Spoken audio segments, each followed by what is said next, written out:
Welcome to Create Before Consume. Now, here's your host, Fitz.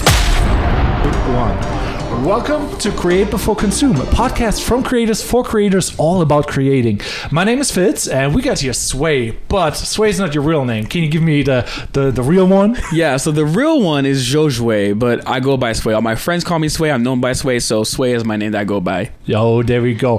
So we met actually kind of circumstantially through work. Mm-hmm. Yeah.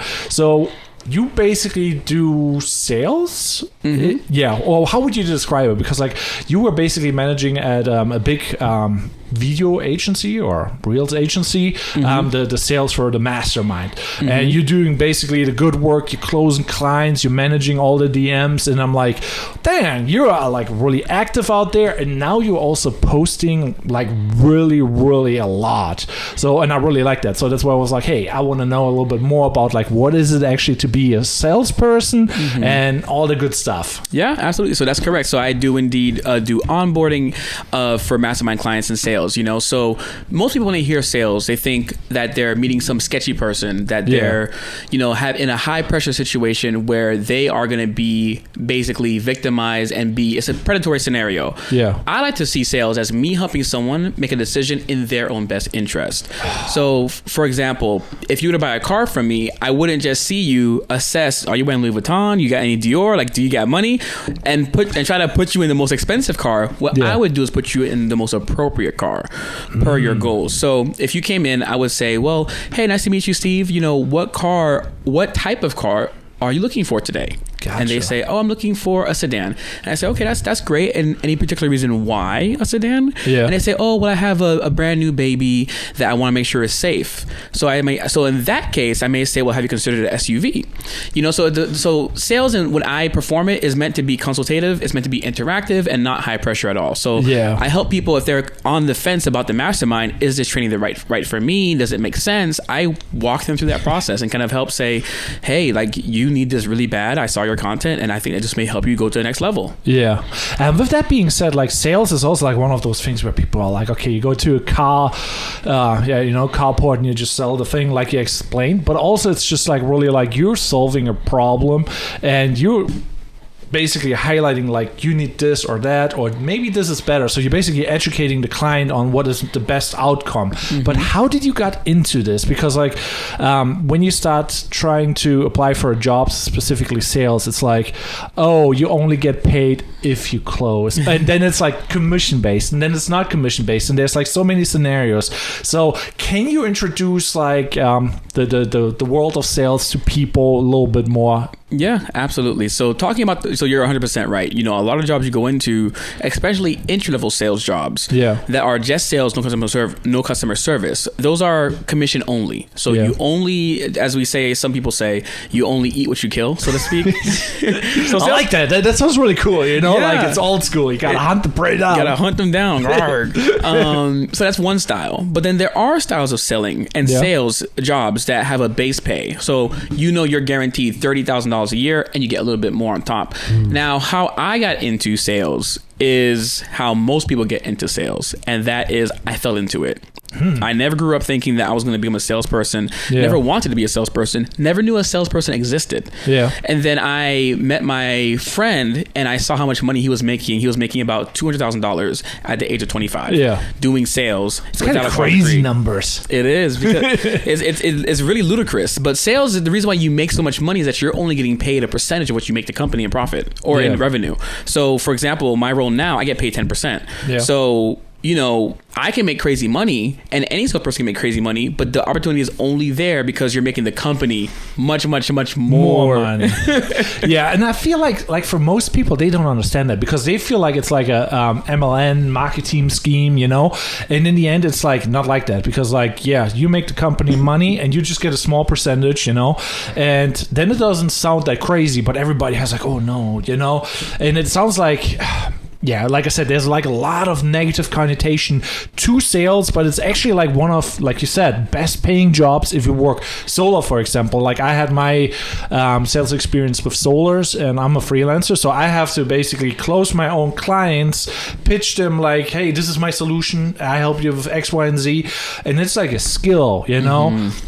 And there's a whole art to it in a way. And now I want to go into like, how do you learn sales and how you deepen them skills, because like there's so much to it. Absolutely. So sales is super complex, and I mean, we're just joining into the industry, so anyone who may be new to the sales industry, to put some perspective on how to get in, is going to be the opposite way that I got in. So I went in, just fell in, life happened. I say that if you go into sales, go in with a plan, and you have two paths in sales. You have commission only, or you have base pay plus commission. I highly recommend someone going base pay plus commission, because if you're commission only, you can go 2-3 weeks without making any money at all, especially if you're new, and we had to feed our families. So I recommend going a route of base pay, and just in sales, get in wherever you can. The easiest way that I found with a nice strong base pay is to get some type of accreditation or license beforehand, making the sales journey easier. You need a license? So you don't need one, but it makes it easier. So if, let's say you have 1,000 job openings, and one of them is just entry level, no barrier to entry, and the other one there is a barrier to entry in the case of, like, let's say an insurance license, or a mortgage license, or a real estate license. Gotcha. Just because of those barriers to entry, you're going to decrease the supply of those skilled individuals. So insurance is a great one to get. Real estate is a great one to get. Your mortgage loan originator license, those are great ones to get. So that's how you can get your foot into the industry. And once you start working at a job, if they're in a proper job, they'll help you learn how to sell better. They'll give you the skills, the trainings, how to handle how to speak to somebody properly, how to handle their concerns, or as we call them, objections, and how to kind of like navigate those waters. So I recommend just start working in the industry, and then they should train you. But if not, 2 books. One is called The Way of the Wolf by Jordan Belfort. Ooh. Amazing book. He doesn't just do cocaine, guys. He also educates. Just do cocaine, guys. He's sober now, but still.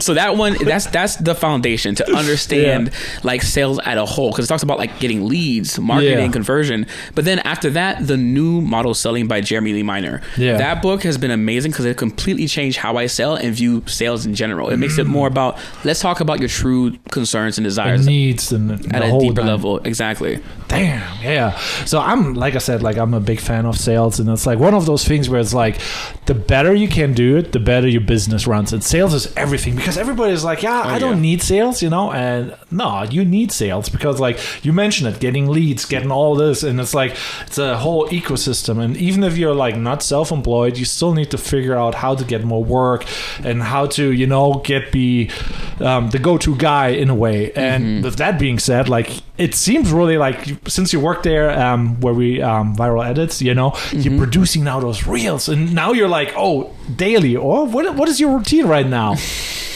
So my routine is not, I do post daily. I try my absolute best. My routine is not as sharp as I would like it to be. I should be batching content every Saturday, but it seems like every Saturday something is happening. Like I feel that, right? It's hard. So like this past Saturday I was in Miami for my friend's birthday, and so I didn't get a chance to batch then. So hopefully this coming Saturday, today, I'm going to be batching after this podcast.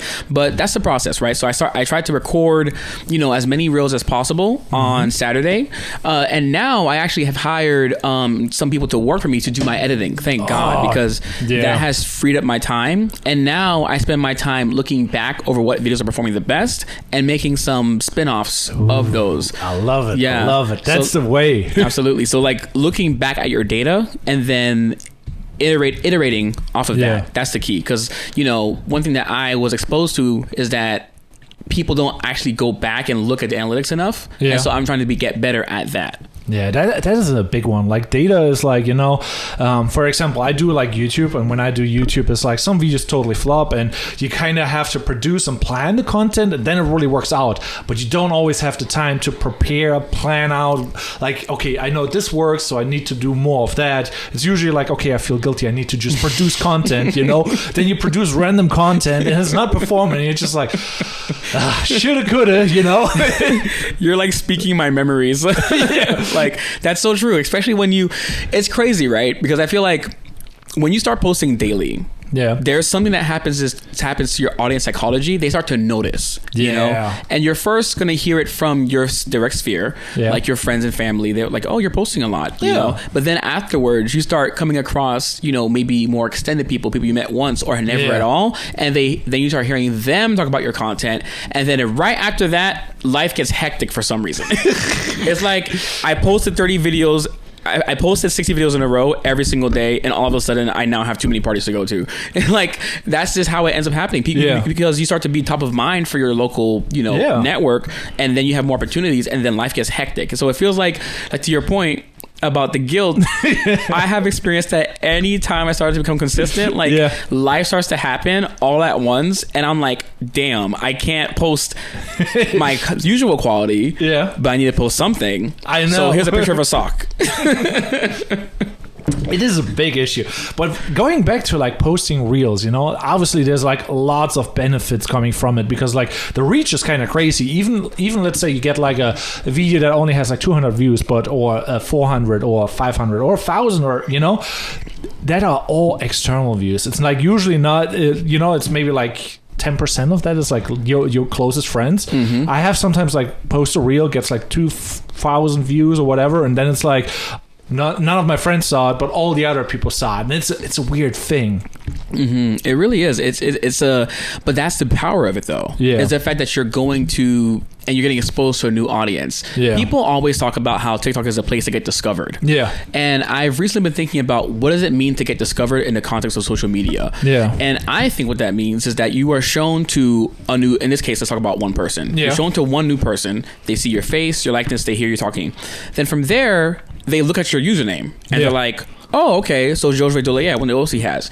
They view your profile. They then consume more of your content and then start to follow you. And then ideally, they become a fan. Yeah. So I feel like, but in order for that process to happen, it can't happen with like your grandma. Grandma Josephine is not going to become a fan of you. She may support you, but she's not going to be buying your product, et cetera, et cetera. So it's like, I feel like with shorts, to your point, you're being shown to 90% a new audience, which is a great way to get discovered if your content is good enough. Yeah. Well, going back to the family and friends, so obviously they support us, and obviously they're like, oh yeah, I want my friends to do well. But sometimes friends in general, they can be jealous. It's like, oh yeah, he's posting, and they maybe just like it, but they don't watch the whole thing, and it's all about the watch time. So it's like the best data you can get is from strangers. You don't want to sell a product to your family because they just buy it because it's you, and then you don't know if it's good, Absolutely. And I mean, no one to my knowledge has built a substantial company or wealth off of only selling to their friends and family.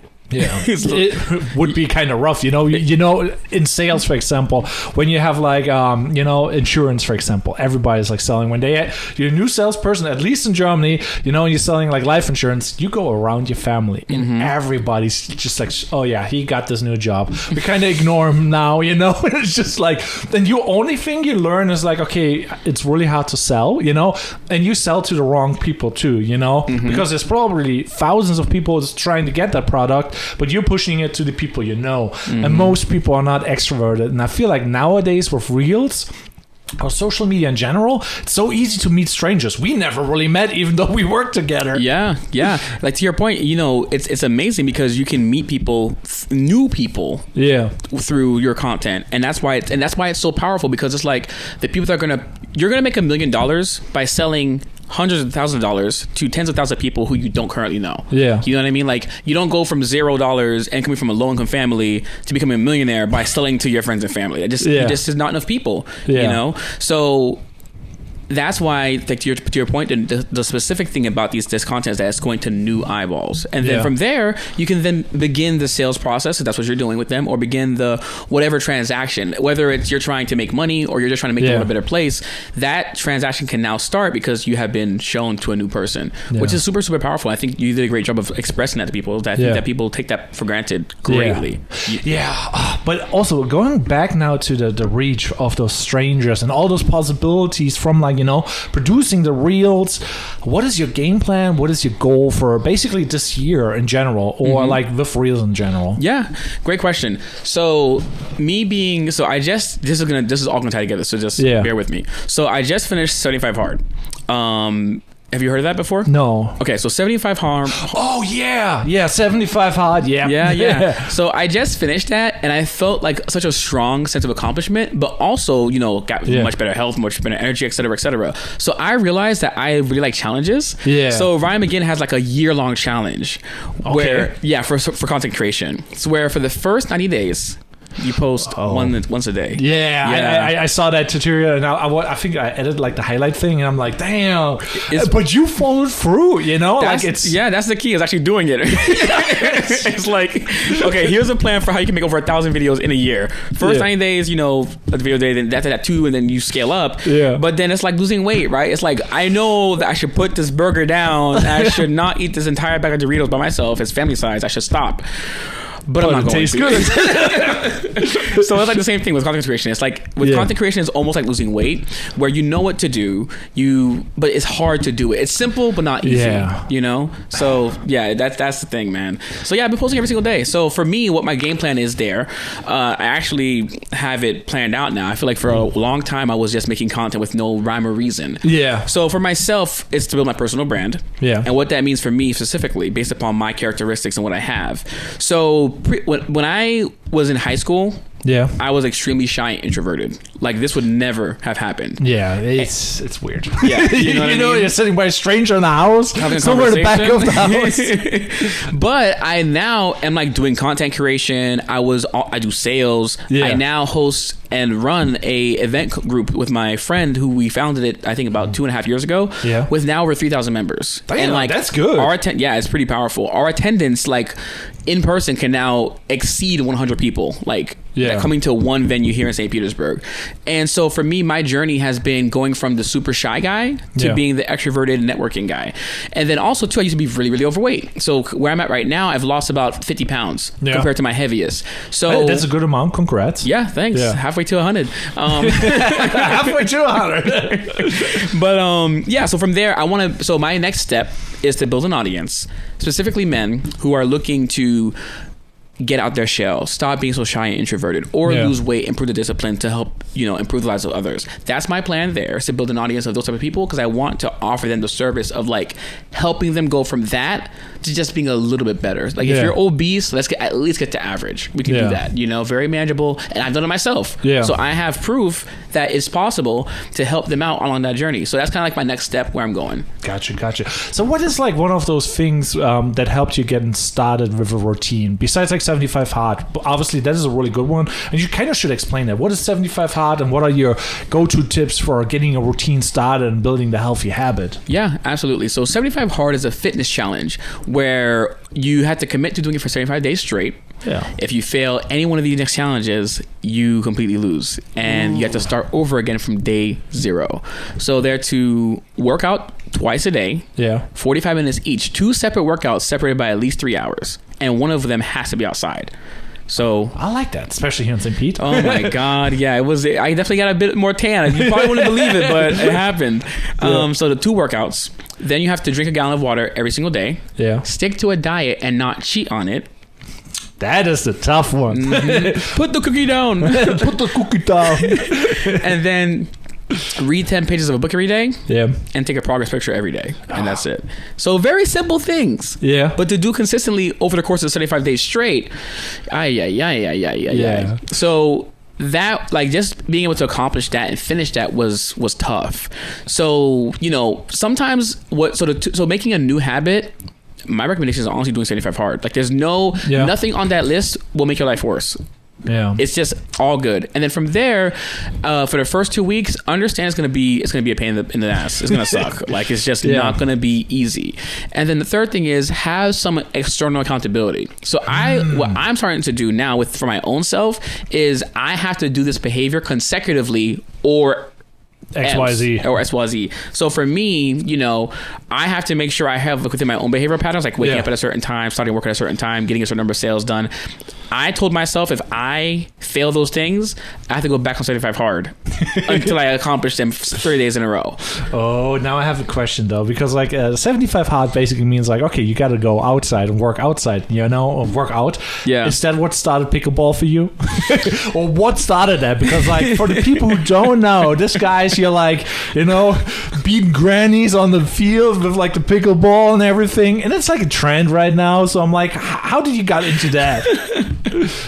So you're 100% right. Grandma Josephine is my arch nemesis, and I make sure I do my damnedest to defeat her every time.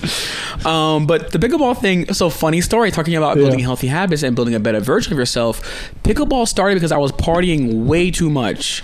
And I was drinking way too much, etc. Yeah, it's bad. Yeah, like I mentioned, like doing the events, you know, like when you get to 3,000 people like want to like do events and stuff, it gets crazy. I remember at a point I would get every single person's phone number, and they would always want to hang out. And I was like, yeah. That was I'm like, sure. That was before I learned how to say no. Yeah. Next thing you know, my calendar is booked out, and there was a 14-day period that I had something to do after work every single day. Yeah. Whether it was a date or an event, like, and I was like, this is a lot. You know, I need to slow down. But because of that, partying and drinking became a lifestyle, literally, for me. Yeah. So, you know, we're out one night, you know, we're in the bar dancing, having a good time, and all of a sudden my friend turns to me and said, Sway, I gotta go.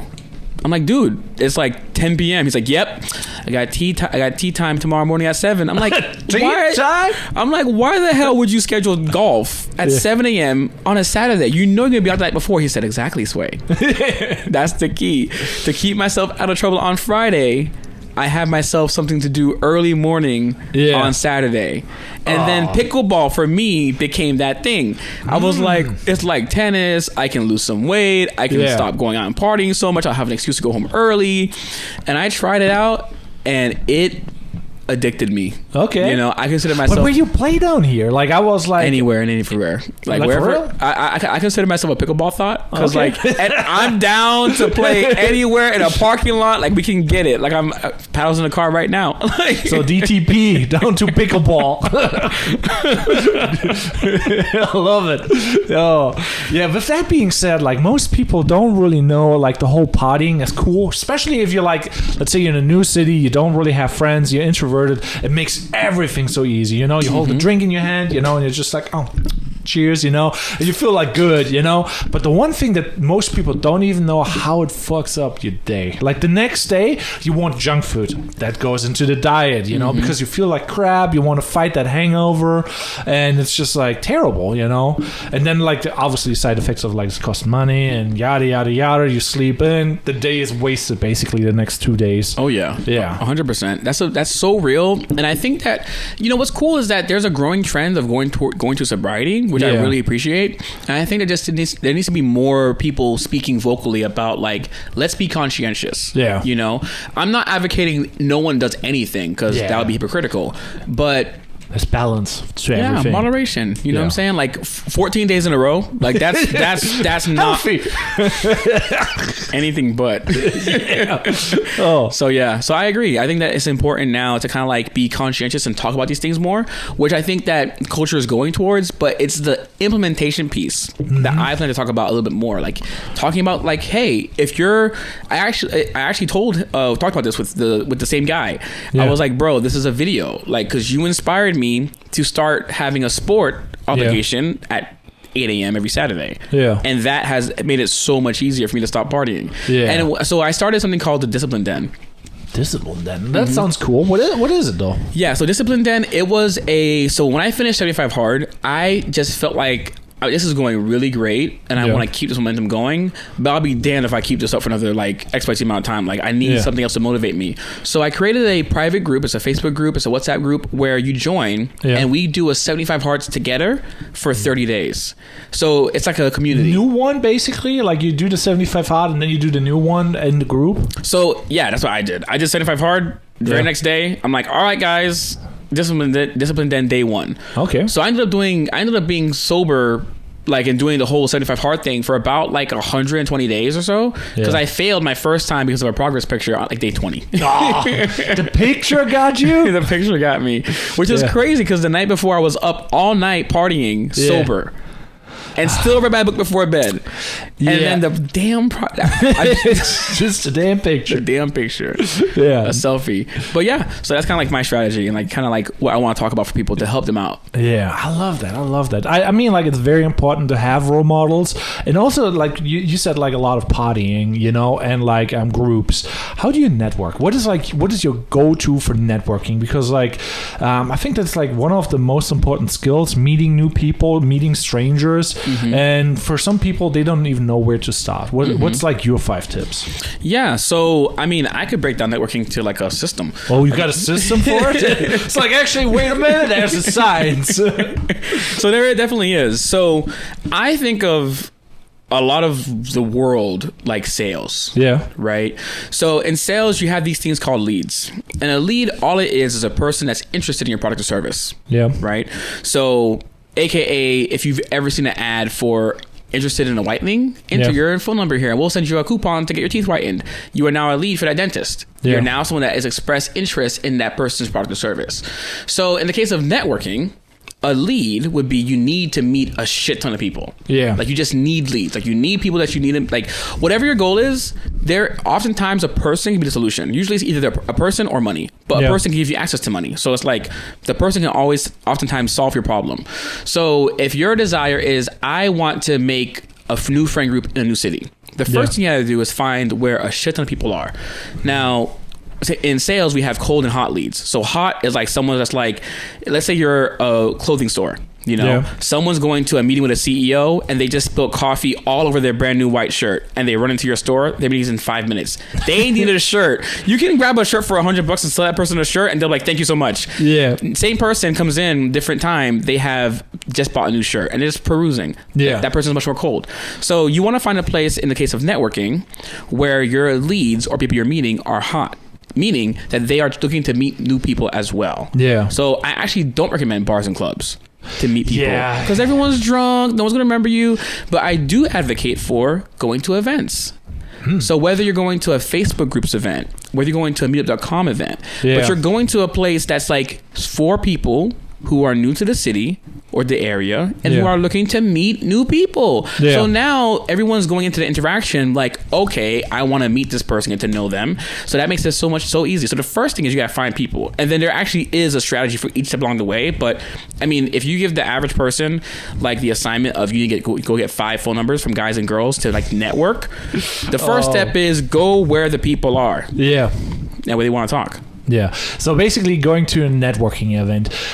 Yeah, that is like one of those things where most people, like, especially if they're introverted, they feel like a lot of fear, you know? And it's like, okay, should I go out? And then the hour before going out, it's like, okay, I have something going on. I don't feel well. Is it even effective? You know, there's so many excuses that you can come up with. But how do you motivate yourself for, like, let's go out, basically, especially if you're an introvert?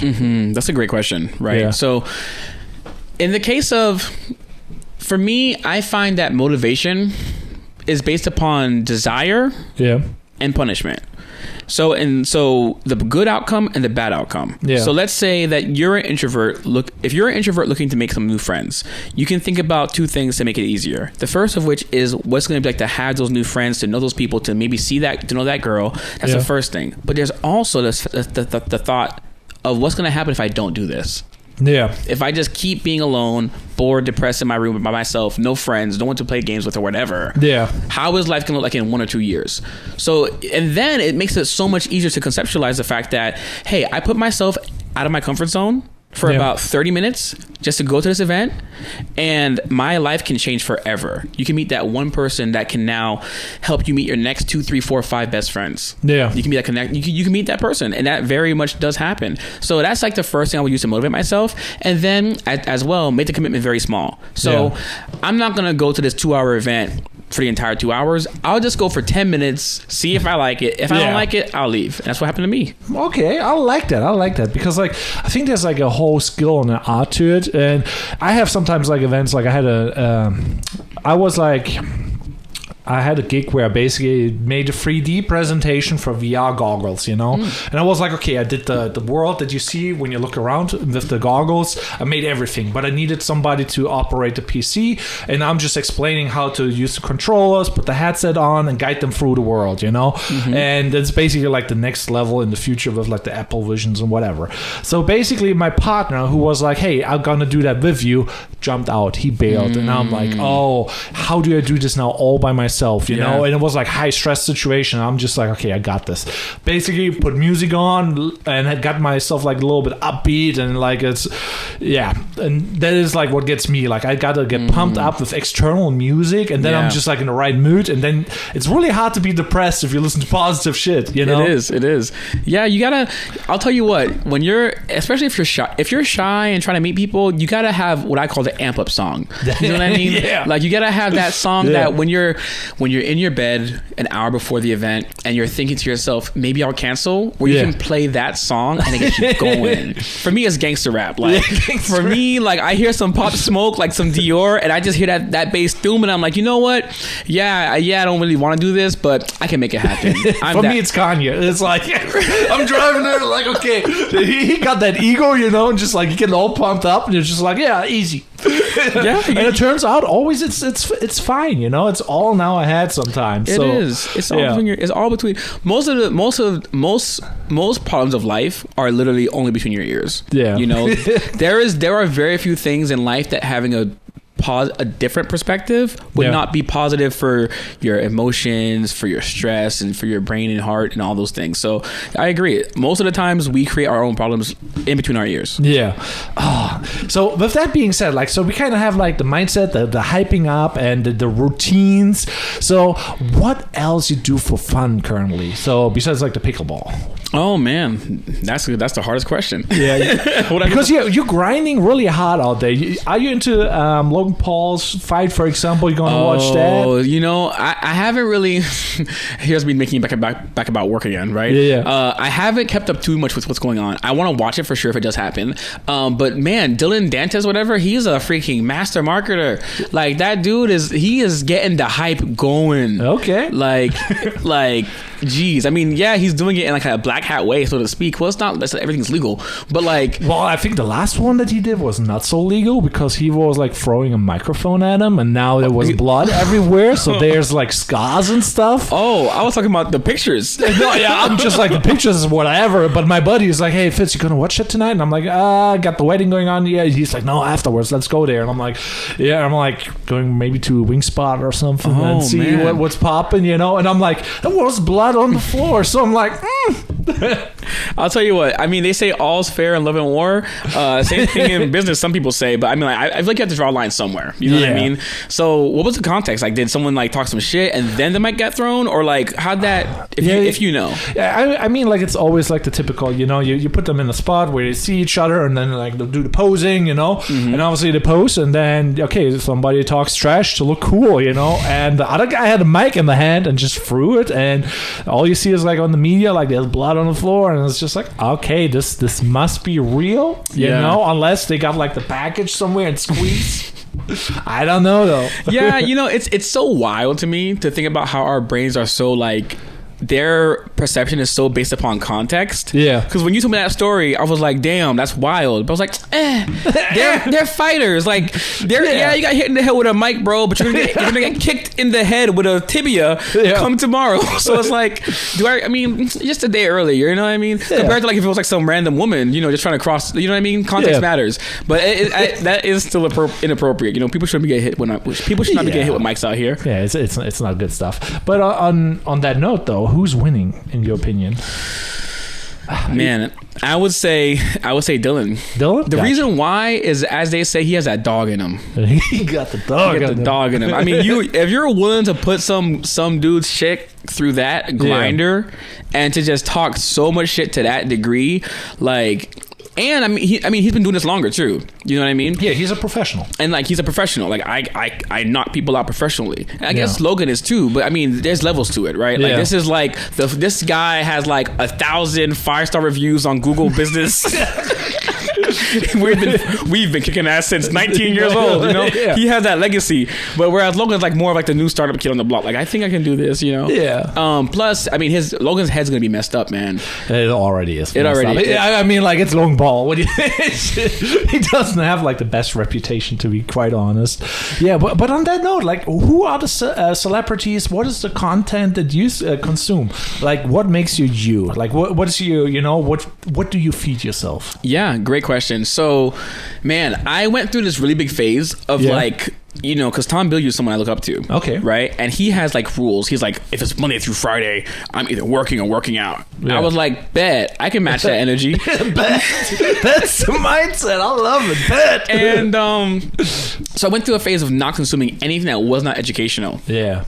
Now, however, like to your point, I've been working so much on doing things that I like to have my brain have like times to just like be a potato, you know, like just like we're in rest mode. So for me, I've been consuming a lot of audiobooks. That's the way. Yeah, one of the ones I'm reading right now is called Dungeon Crawler Carl. I don't know, like, why dungeon?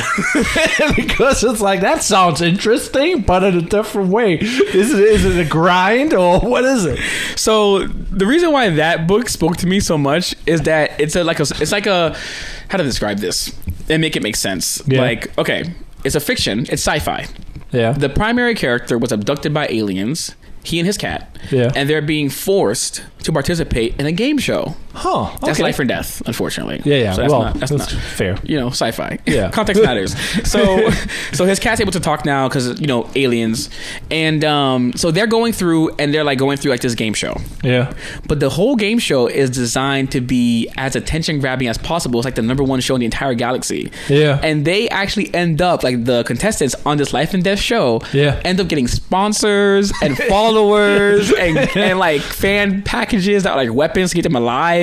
And like, so it was a very interesting mix of like, this is a fiction story that I'm like kind of just going through, but it's also very unique because the cat was like a show cat, like a cat worth $5,000 that went like to all those pageants and stuff. A pretty one. Yeah, right? Yeah. And so she had that background, but Carl was like a military guy. So on a TV show, the characters would both interact with the audience differently. So it kind of like was like a behind the scenes look of like how someone can position themselves to look good from the outside for the purpose of preserving their brand, like their likes and followers and their sponsorships. It was pretty cool. Yeah. Damn. Okay. That sounds like a very interesting book. Like I'm like, I kind of maybe have to give that a go. Oh yeah. And the audiobook version is amazing. Sound effects and all. Like it's cool. Yeah. Talking about audiobooks, like I love audiobooks. Just in case, like there's a really cool cheat that you can do, and it's basically like you go to a library, get yourself a library card, then you get audiobooks for free because you can sign up with the library card to Hoopla, and Hoopla rents out the audiobooks to you, and you basically just save money.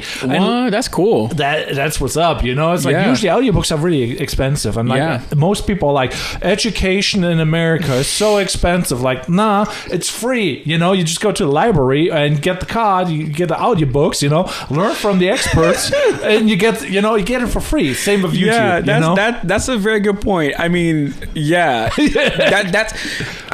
while you're talking about that, I was like, God damn, a library card? I haven't gone to the library in old school. It's so old school, right? But it is a resource. Like, you know, we do have access to all this stuff, but yet here I am scrolling through pickleball memes on goddamn TikTok. I mean, they're fire, but you're right. It's definitely not a shortage of information out there to learn from. So with that being said, like finding your like your sources of information, I think that's right now one of the biggest issues. So let's say you want to become a salesperson, it's pretty much easy to figure out like sales stuff, you know, but it's also really hard to focus on what will happen in the future, especially with AI, you know, because some people are like, okay, my job is gonna disappear in the next 2-3 years, like if you dark doom and gloom, you know. So how do you see the future evolving? What are the things that you kind of want to focus on to be future proof, and what is your whole point on AI? Yeah, great question. So to your point, and to kind of like finish up about like other things I'm listening to. Yeah. So if I'm not listening to my audiobook, that's like fiction, I consume content from people who have been there, done that. Who can show receipts, like Tom Bilyeu, Alex Hormozy, like Ryan McGinn, Brandon Carter. Like these people have like, obviously maybe not 100% is like provable, but like they passed the bullshit test and you can see it. You're like, yo, but some people you're like, I don't know if you're really living up to your claims. So on that note, in regards to the future, I think the future is going to become more of that, more of people being skeptic. Because now with AI, you can make an entire video that does not exist. You know? So I think that people are going to be very skeptical going into our next bit of going into the future. And many jobs will be, removed. But how I think you can prepare yourself for that future is, one, get some cash. Get a nest egg. Get that back. Yeah, the world can burn in hell in a handbasket, but if you have $1 billion cash in your bank, you're pretty safe. You know what I mean? Or even $1 million. You can just like, boop, boop. You know what I mean? Copy paste yourself. So, have cash on hand. That's never a bad thing. The average American, I think, has about $1,000 saved. I think that there's no savings. Like for most people, actually, it's worse. Like you're being very optimistic. I don't like that, but I'm like, actually, people are living paycheck to paycheck right now, and it's just like, well, you're like, they hope they had $1,000 saved, but that's the first point. Try to put some money aside, get a second job. Whatever you have to do. Cut expenses. Eat ramen noodles, but it's important to have a savings. So have a savings account.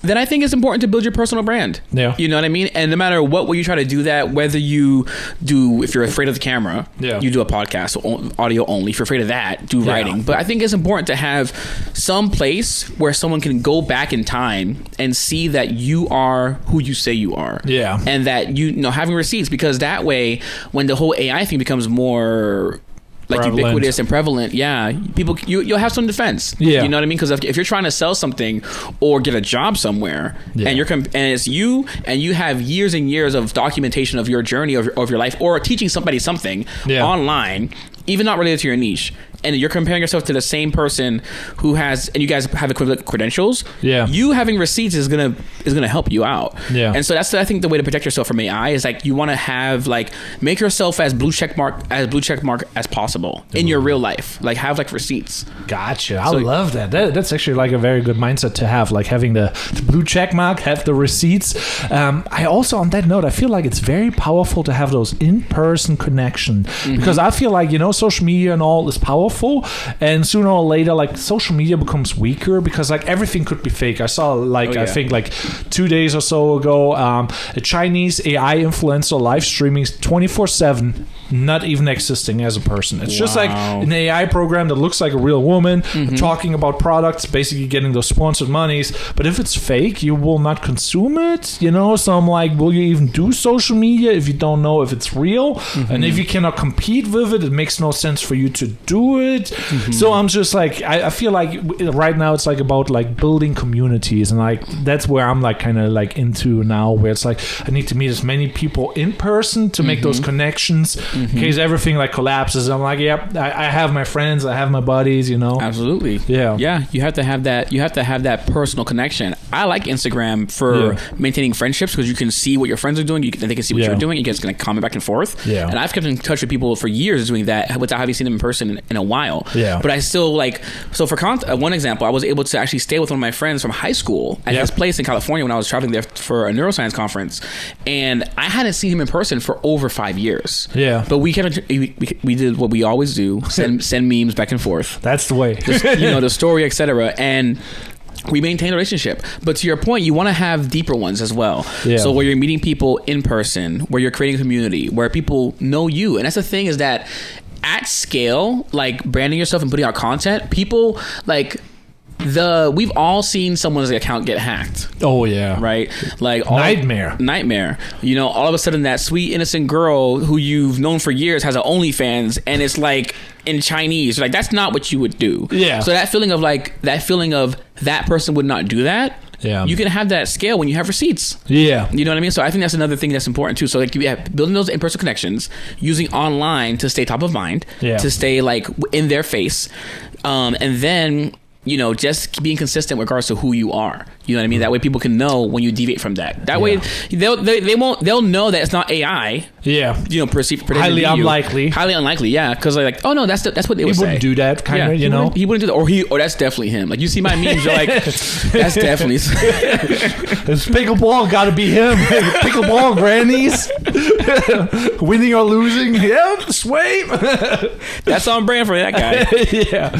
No, I think like that's like very powerful. Like basically having like a moral compass and basically highlighting that you're kind of like, okay, I wouldn't post AI content and I'm like not faking stuff. I'm 100% organic, for example, and like then you make yourself a name and then they're like, oh yeah, he wouldn't do that, so it must be real fake. Absolutely. Like you said, having those morals, because there are people that like, I think it's all about just telling people the truth and standing by it. Yeah. You know what I mean? I think that people are so wishy-washy nowadays that if you're just like, hey, this is what it is, I'm not here to bullshit you, people feel that. So like, let's say for in the case of, your messaging, right, of your Instagram.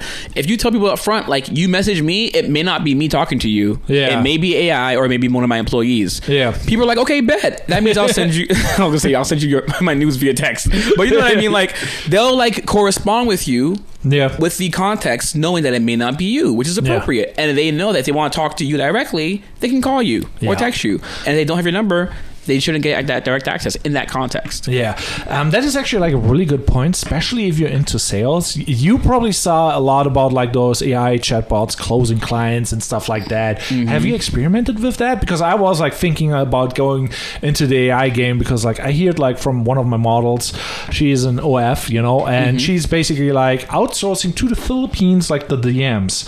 So there's a bunch of like, if you subscribe to the Only F Fans girl, you're chatting with Filipinos, and it's like, it's not her, she's like just chilling, and they're basically managing the thing. But now you could just like buy one of those chatbots, train it yourself, and replace a whole agency in a way. What is like scary? What's your thought on that? Yeah, absolutely. So one, I can only speak off theory because I never interacted with one of those myself. Yeah. But two, the thing about sales and why salespeople are as a skill thing is context and delivery. Yeah.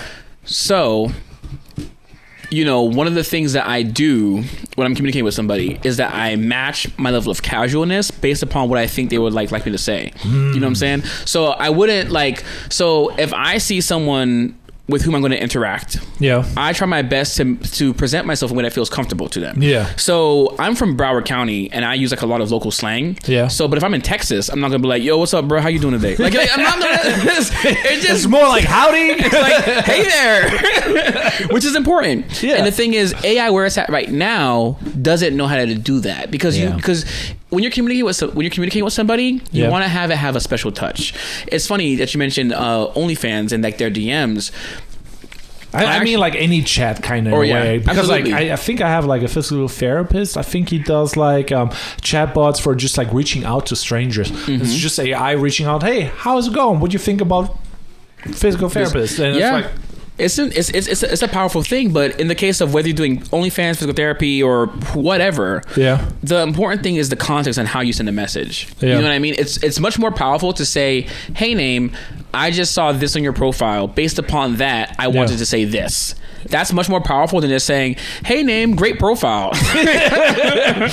It's like, I know you didn't. I know this could be automated. Yeah. And I think also too the context of the interaction is important. Yeah. So in most cases, if I send the company a message or I'm interacting with somebody, I get like frustrated when I see it's AI. Yeah. But in some cases, it could be good. Like if you're just trying to make a process a payment, I don't need a person for that. You know what I mean? But if you're having someone reach out to you, it's much more personal and much more powerful when you know that the person like looked you up a little bit. Yeah. Now, probably one day AI will be able to do that, but as of today, they can't do that. So I think like if you're using that software in a context of where it's not supposed to be personalized, like I'm just here to make my payment, big dog. Like if it's like that, I think it's totally fine. But I think that there is a lot of power in optimizing for that personal touch.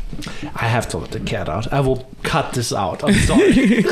No, you're good. Real. You need a break? No, I'm chilling. You're chilling. I'm chilling. By the way, thanks for doing that. Come on, go out there. Annoying. That's the downside when you have pets. Yeah. How about you though? You got any pets? And yay or nay? So I made a video a while back talking about my biggest red flag is that I'm not a dog person. Yeah. And so I don't have any pets. Yeah. We actually had a pet husky for a while. Husky? Yeah, named big Thor. dog? Yeah. Oh yeah, big dog with a big bite that I felt on my big face. Bite. Oh yeah.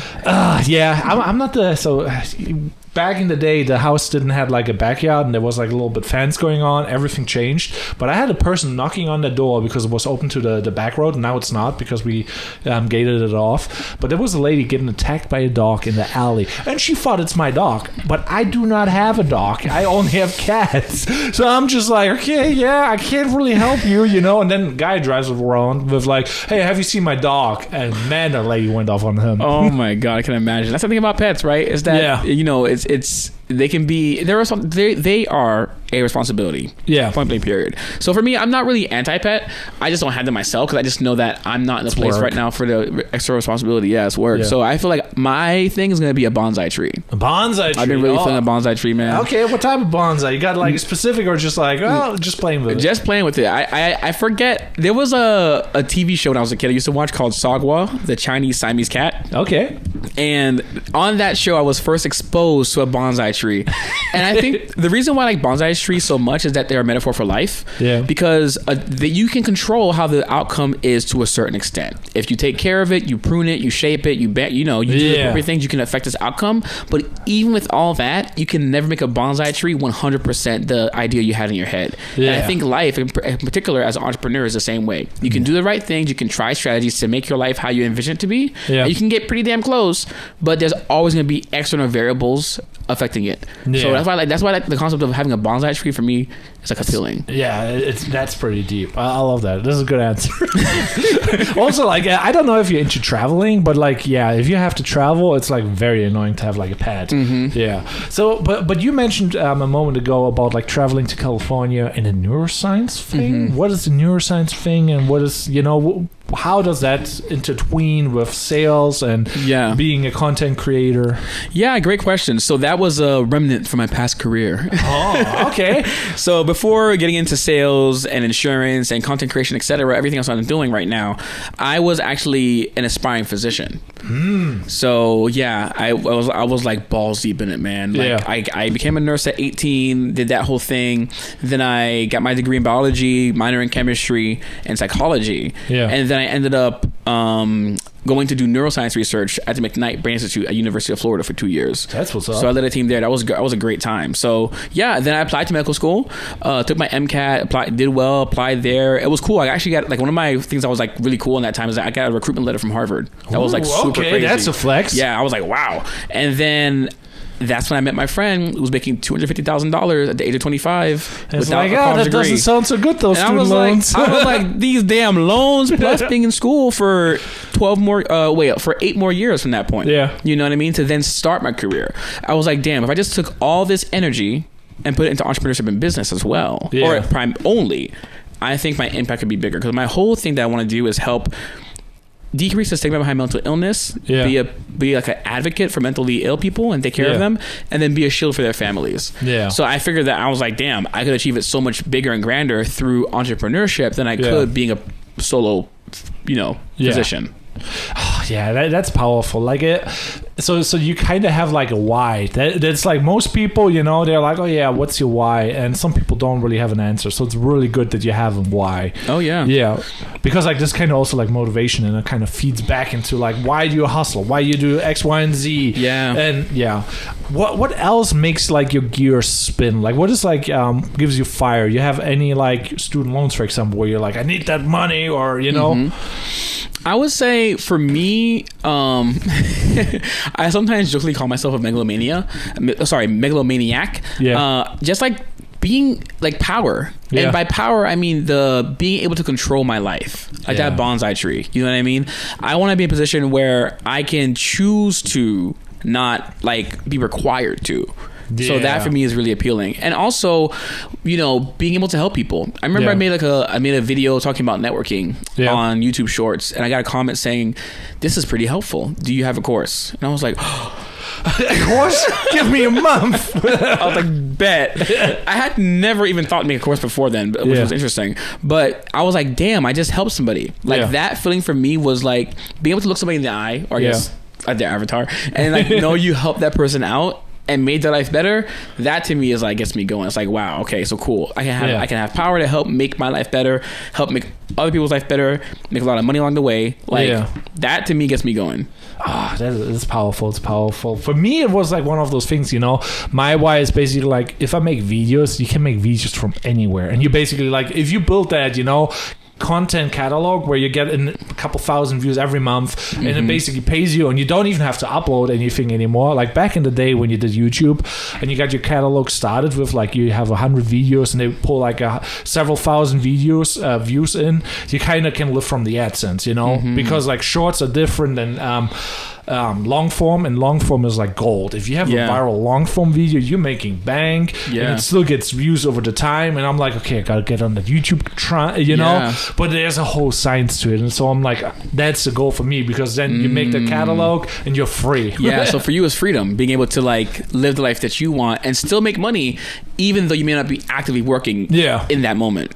So that is like one of the things. And then I'm like, okay, how do I make money with the internet? That's like, because if you make money with the internet, there's so many ways, like a course, for example. And if you have a course, well, you don't have to sell it in person. It's like an ebook, it is a video course, it's X, Y, and Z, and it's like, it's crazy what you can do with the internet. Absolutely, it is. It's a huge opportunity.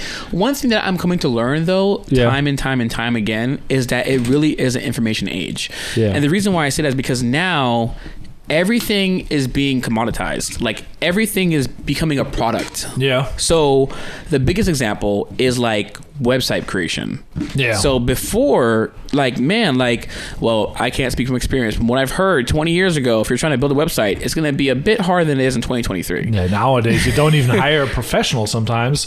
Like I have a buddy, he's a web designer, and we're kind of doing business now together, because like for him it's a little bit rougher, and for me it's a little bit better, because everybody needs video and everybody's desperate, Nobody wants to make them reels, everybody tries them, and they're not consistent with it. And I'm only consistent if I get paid, because then I have incentive to do it, So I'm like, basically, let's make a landing page. I make the website introduction video, 30 videos for the month, and it funnels all into that, landing page, and it's working, because like people convert with reels. And if you get like on the landing page all the doubts out of the way and explain the why and why you should it and what are the benefits, it's nearly closed the deal, Yeah, absolutely. It's really crazy. So, like you said, there are like, if you think about it, right?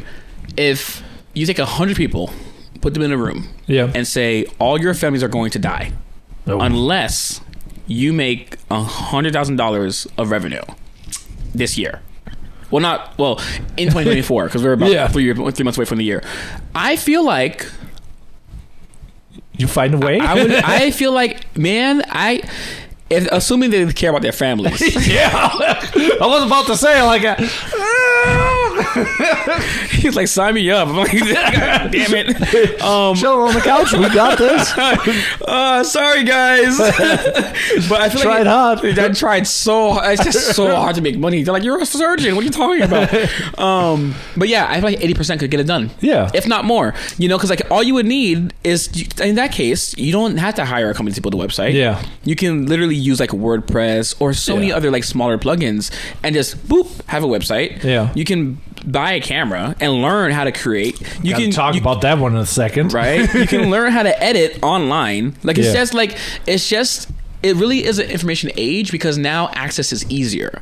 Everyone has an iPhone. You know what I mean? Oh boy, yeah. So like you can start so many different business models off of your phone, but I think a lot of people just don't even know that. You know what I mean? They don't know the fact that you can be a one-man band and make $100,000. You know what I mean? It's relatively easy, if you know all the missing pieces. But the one thing that basically holds everybody back is like putting in the effort, you know, and that is True. the hardest part, you know. Yeah. They maybe have time, they maybe are cheap, and they're like, oh yeah, I just edited it myself, you know. But do they then? You know, that is like the part, you know. And if you don't have the consistency or, you know, that grind mentality, and you're just mentally worn out, they don't put in the work. Even though it's like it's free to make advertisements now with Reels, you know. Yeah. Everybody could, but not everybody does. Not everyone does. And there's actually someone someone started this viral trend of showing a video being edited. Yeah. Or sorry, a video. So they juxtapose and they put side by side. Yeah. On the left hand side, the raw clip. You know, so some Mr. Beast is on podcast just talking. Then on the right hand side, they'll put the edit and the timeline and show everything as it's happening. Oh yeah, so I know those memes. Not memes, but Reels. Yeah, so like you said, and some of those have gone viral, and so you now have free marketing. Yeah. You know, you have your phone you could do it on, and the only thing missing is information, like you said, if they knew how. And could also apply their work, which is why I think becoming successful is relatively difficult. You know, because it's damn sure difficult being poor. Yeah, you know what I mean, that's hard. Yeah, you know, so it's just like choose your hard. There's like a graphic that I love where it shows a man split in half. On one hand side, on the left hand side, he's obese, just like morbidly obese. On the right hand side, he's shredded, 6-pack. Yeah, you know, but on the left hand side, it's like depression, low energy, low confidence, gets made fun of, hard to walk up the stairs for the fat side. Yeah. On the right side, it's like has to work out 4 times a week and lift these heavy ass weights. You know, has to go run. Can't drink with their friends because they have to stay sober to keep his body. You know, and it was like both are hard. Yeah. Choose your hard. Yeah, it is a powerful thing. Yeah, with that being said, like, you know, there's a lot of people out there who are like saying courses are bullshit because, like, you know, people sell because that's their job, you know, like, let's say you make a course and you just make a course because you cannot make money otherwise, you know. I personally disbelieve that, but how would you disprove them, and what is your pitch for a course? Because, like, that is like one of those things where I'm like, you know, when you want to play guitar, you know, you can try to teach yourself for free. It's on the internet, you know, but the success will be like 5 years, 7 years versus like 1 year. But what is your pitch? Yeah, so I think that this is a great question. I love this question. So I think sales is made exponentially easier or harder based upon the context and the setup. And I've sold in different contexts. So I used to door knock with Vivid Home Security. There we go. But it was not solo, or? It was home security. Home security. Got that. Now, that is one of the worst. Trying to sell someone off some, hi, sorry to bug you. It's just difficult. Door to door is brutal, but you make so much money. But, you know, that is way different than someone coming to you saying, hey, I need help with XYZ. I've been following you on social media for the past 3 years and I would love your help. You know, you can literally send text messages and get people to pay you $12,000. That's you know, crazy. like through the DMs. So in regards to a course, I think the setup part is the most important part. Ooh. And by that I mean your positioning. So you could run a Facebook ad to cold traffic. You know, people who have never seen your face before, and it goes straight to a landing page. And trying to get that to convert into actual sales is a bitch. It's hard. Period. But now, if your user experience and your story is, my name is so-and-so, over the past this length of time, I have achieved this. Or, my name is so-and-so, I achieved this before this. So I achieved $1 million of revenue before 30. You know, or before 40, before 50, whatever the case is, because no matter how you split it, making $1 million is impressive. So now I would lead with receipts. So I'm coming from a position of, I've done this. Here's the proof. And if you want to learn how to do what I did, here's the course. And then how I would position it as well is, here's who I am. Here's what I accomplished that blows your mind. If you want to do what I did and am still doing. Here's a course that will be updated with my new data from being in the trenches with you guys. Ooh, I love that. So, like, that goes back to the personal branding thing. Like, you know, like, when someone knows who you are, it's easier. 10 times easier. So yeah, that's how I do a course. I think courses are still definitely very relevant and can make people a lot of money, but they're hard. They have to be done properly. Yeah. You know what I mean? But being broke is hard. So yeah, it's like also like some people, they don't really know like landing pages, for example, you know, because they can be really important and powerful, especially if you already build that repertoire of people and they already kind of know you. You know, what's a landing page? A landing page, for me, it's like a great hook. You know, in the beginning, you have a great hook, then you have the video where it's like basically saying like, hey, I'm like Dr. XYZ, this is what I do, why I do it, and this is how it can help you. You know, you kind of get them in the story, and then you identify them as like, hey, you know, the ideal client. You know, you kind of need to know who's the ideal client, and you cannot just speak to everybody. Yeah. And that is like kind of a tough thing, because it's really hard to pick and choose like the ideal client and then trying to only market to that person on a landing page. Because for me as a freelancer, it's really hard to like, oh, I'm only doing weddings, or I'm only doing wheels, and I'm doing everything. It's like it's a mess, and I need to make that decision to get out of that, you know, the confinement of like, I'm doing everything, and that basically means I'm doing nothing in a way. You know?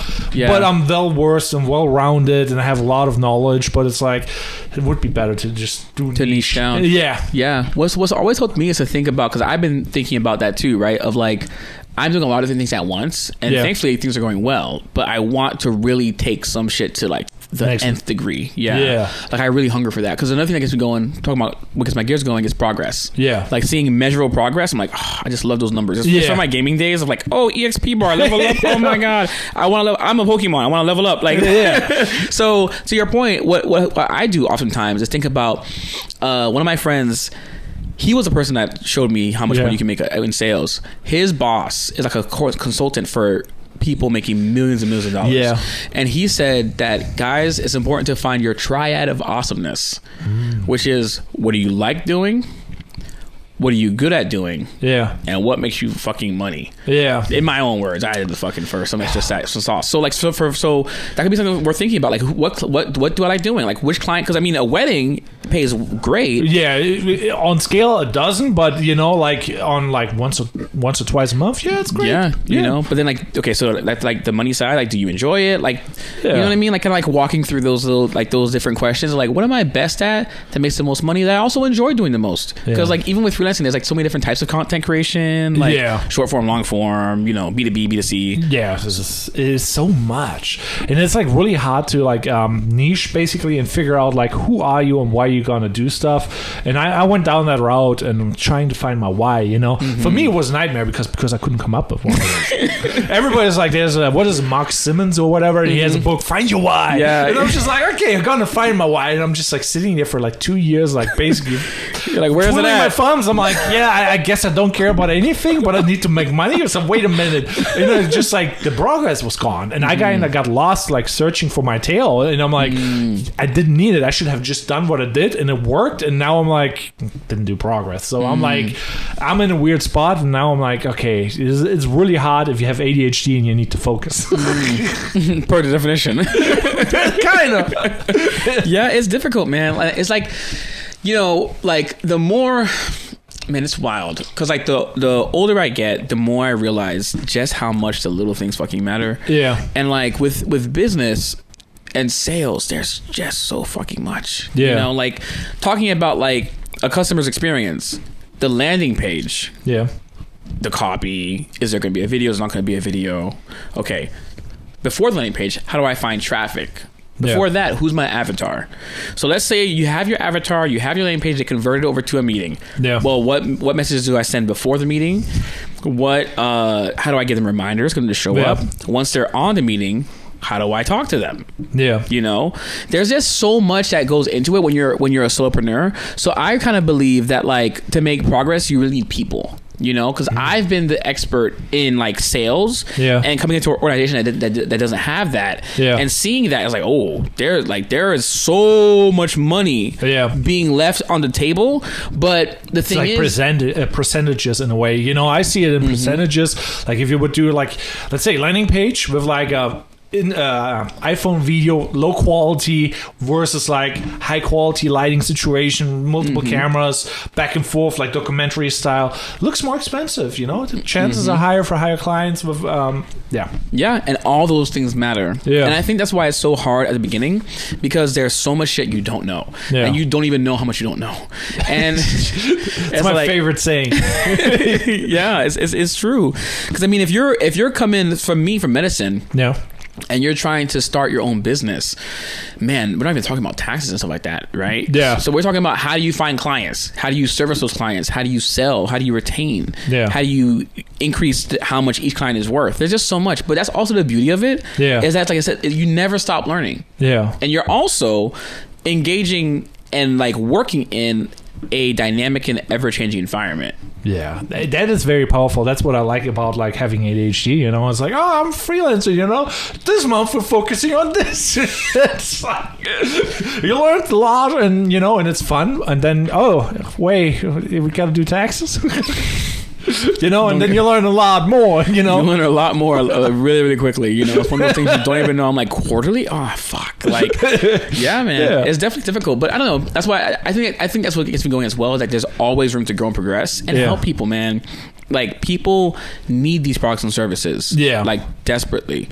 Like, someone had to sell Uber to an investor. Yeah. You know what I mean? Like, and these products and services are actually, like, really helping and changing lives. Yeah. So it's like, I don't know. That's why entrepreneurship to me is like the ultimate vehicle. You know?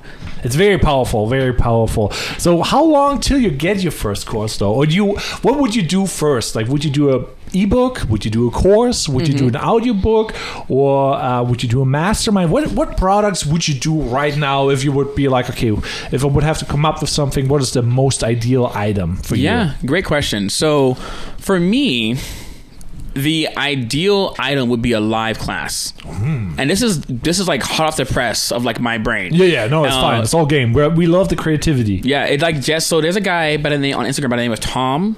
Yeah. It's like Tom in the hole or something like that. It's like Tom. I'm not Tom in the hole. I forget what it is, but it's like he's the guy that like he's at his desk. He has like an expensive mic in front of him, and he's like talking with like orange captions. Yeah. I'll find his name, but he's doing he has a course called Time to Build. Yeah. And he just literally released it, and he does it in a cohort style. So there's a definitive start date, a definitive end date, and when you become a part of the cohort, you then learn whatever he's teaching, his products and strategies. In his case, how to build a personal brand, how to monetize it, and he charges $1,000 per seat for I think it's like I forget how long it is, but it's 3 live coaching calls a week. That's good. It's pretty fire, yeah. And there's over 100 students in it. Well, yeah, the calls though must be a nightmare. You know, you don't think about that in the beginning, you know, but I'm just like, that's so much work. You know? It is, but it's worth it. It's worth it. I mean, you sold 100 people at $1,000 a pop. Yeah, $200,000. Yeah. Plus, he had upsells. Yeah. Like the next tier I think was like $3,000. Yeah. And the next tier after that, I think it's like one-on-one coaching for $10,000. Yeah. And I think in total he made like $200,000 from this one launch. Damn. Yeah. So it's like, whoa. And the cool thing about it, because he was talking about it on one of the calls, his name is Tom Noske, Nosk. Tom Nosk. Yeah. I think that says something to me. But I always love learning about, like, you know, what other people, you know, look out for, you know, and how they see the world. He's one to look out for, man. And this cohort model, he talks about it. He talks about the reasons why it's better than a course, because it has built-in scarcity. Because it's a live training. Yeah. Not to mention, it also includes all the previous cohorts, so it becomes more valuable with each iteration. So if you do 4 a quarter, each one you do, you can charge more because there's going to be limited seat. People are going to miss it that want to be a part of it, which is going to increase demand. Yeah. So it's almost like a fashion line doing a limited drop. Yeah, but this drop comes only 4 times a year, and each time it drops is different. Yeah. You know what I mean? It's almost like how so when I grew up, Jordan was releasing new shoes. Yeah. Right? And every time he released those shoes, they would sell out. Yeah. I used to also flip them, so I used to make big profit off of them. But it's crazy. You see lines around the corner. There's never lines around the corner for a course. But if it's a live training that you can only have access to if you sign up by February 1st, that's what I would do. To like increase prices, make it more, and then they're going to pay attention a lot more too. Yeah. They're going to be there like, help me. Yeah, for me, it's like, you know, for me as a video editor or videographer, there was only one course where I'm like, okay, I really need that. And it was like, I think Hilliard Smith. I forgot the name, but I'm terrible with names. But basically, he was the editor from Logan Paul, and he did the daily vlogs. You know, and he's like the storyteller. And his thing, he stopped the course, and I'm like, wait a minute. And I was like, okay, I feel like I'm ready now. And he did not announce that there's like a time limit on it. And I'm like, God damn. And basically, launched the course once. It's gone, and now it will be repackaged as a probably like just a video course where you can watch everything and it's not interactive. And I missed my opportunity, and I'm like, God damn. And at the moment, I didn't have the money, and I'm like, oh. Yeah, but you see that, you know, that desire to have access that exclusive thing is so powerful. Yeah. And that's once again the setup, right? Like, so now if I'm selling that on a call or whatever, you know, it's not saying, hey, you can get this course, it's on sale right now for 20% off, but you can always get it full price in about 2 months. I mean, there's not much I can do to like say like to lean on them if I need to help them make a decision today. But like I'm like, hey, Steve, like, you know, this course is gonna be gone come Friday. It's also less effective if you think about it, you know, if everybody even consumes it, you know, like they have an advantage over you, you know, and there's like, you know, time is a thing, you know, you want to save time, you want to hit the ground running, and exactly. It just becomes easier to sell, and it becomes more valuable because they know they're like part of an exclusive club, and it also builds community. Because the same way, if you look at like human behavior in other sectors, everyone is so proud of goddamn being class of 2013 where I'm from. Everyone loves that, you know.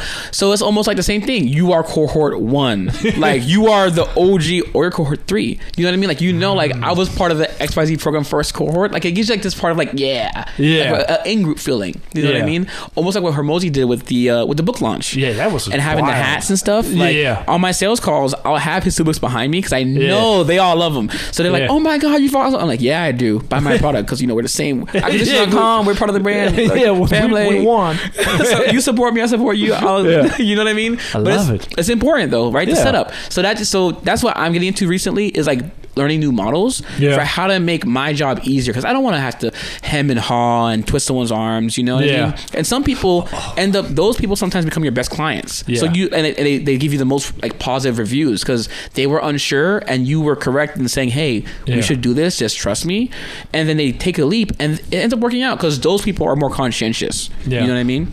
On that note though, you probably heard about that guy too. What was his, Andy Elliott or Elliott? Oh, Andy Elliott. Yeah, and I'm like, I'm not a fan of his style, but he's like doing like, you know, I twist your arm and you kind of want it because like, you a bitch if you don't buy it kind of style, you know? And I'm like, what do you think about that type of sales approach? Because like, I like the soft sale more. And have you ever done like hard sales in a way?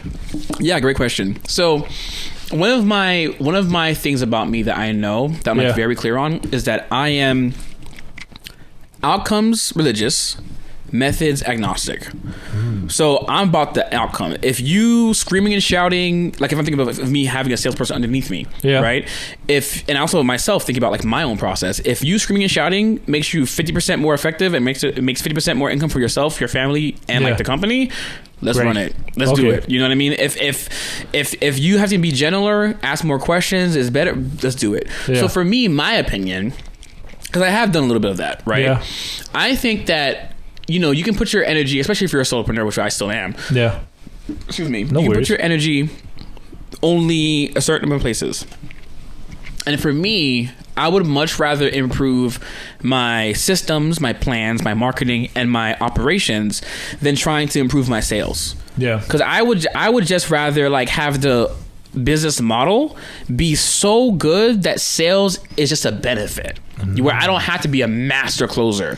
Because I've sold different things. Like I sold life insurance, right?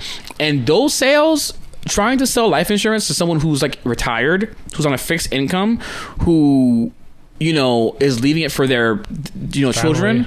It's a whole different experience compared to selling a business owner a product that will make them more money while they're alive. Like life insurance is the only product you buy and never use.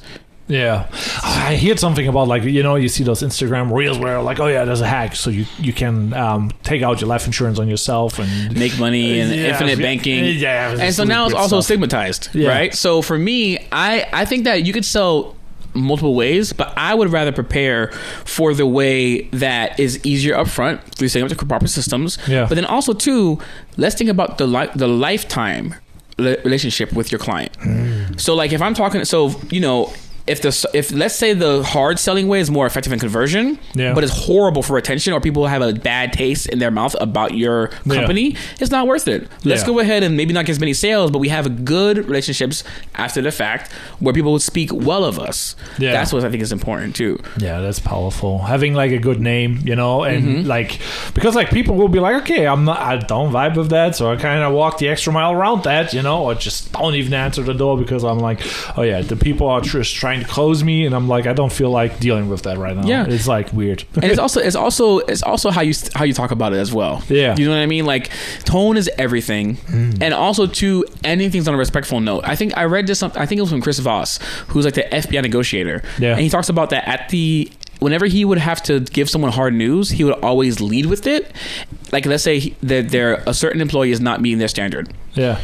Hey, Steve, you're great, but you're missing XYZ things. Yeah. And at the end, they would say, but we continue to enjoy working with you, positive things. We can't wait for your continued improvement and our continued partnership to be beneficial for both of us. Yeah. But you're ending on a sweet note, which is how things should be. Same thing with sales. Like there's a quote that's so true that people will forget what you said, but will always remember how you feel. Yeah. And you see it with comedians. Because my friends went to see Matt Rife, and I was like, oh, like how was it? Oh my God, he was so funny. He made me feel so good. I was like, what was one of the jokes he said? Can't remember. I don't remember what he said. So if you end the engagement with, hey, James or Jim, whoever, I totally understand that you don't feel comfortable right now. Let's go ahead, talk to your wife. Totally fine. Here's my contact information, and God bless you. Have a great day. Yeah. And just end it on a nice note at the very least, which is very manageable, even if you're trying to like harder to close somebody. Ah, that's so powerful.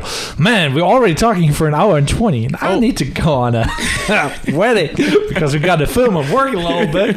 So, sorry for like cutting you off. Yeah, no worries. Work comes first. It happens. Yeah, we got to make that bread. But yeah, so far, I really enjoyed the podcast. Thank you for actually coming on. And where can people find you? And give a little shout out, call to action. Call to action. So if you guys want to follow me, my journey, and kind of see where I'm going and what I'm doing, you can just follow me on Instagram is my primary platform where I show like behind the scenes of my stories. You'll see my pickleball content there as well. But my social media is my name. So Josue Deslauriers, which is spelled Josue, last name Deslauriers. So if you type that in on Google, it'll pop up, or YouTube. We'll put it in the description. Yeah, it's probably easier. Yeah. Once they heard the 12th letter, they're like, oh my God, this is me. It's the same with me. Like it's Michael Christopher Fitzgerald, but I'm just like, just Fitz is better. There's like a whole name to it, and it's like everybody's Michael. Yeah. I wish I could be Sway, but there's already Sway from Sway in the Morning. One of my like secret goals. You can't just do it. Is to build a bigger brand than him, so that when they say Sway, they're like Sway. They won't say like Sway in the Morning. No, they go like Sway from Insurance or whatever they call me. But yeah. I love that. You got to just dominate the market, just put it out there. Exactly. He's probably not putting that many reels out. You got that. Just keep pushing. Exactly. With that being said, everybody have a good one. See you in another one. Peace, guys. Woo. And there we go. That was fire, man.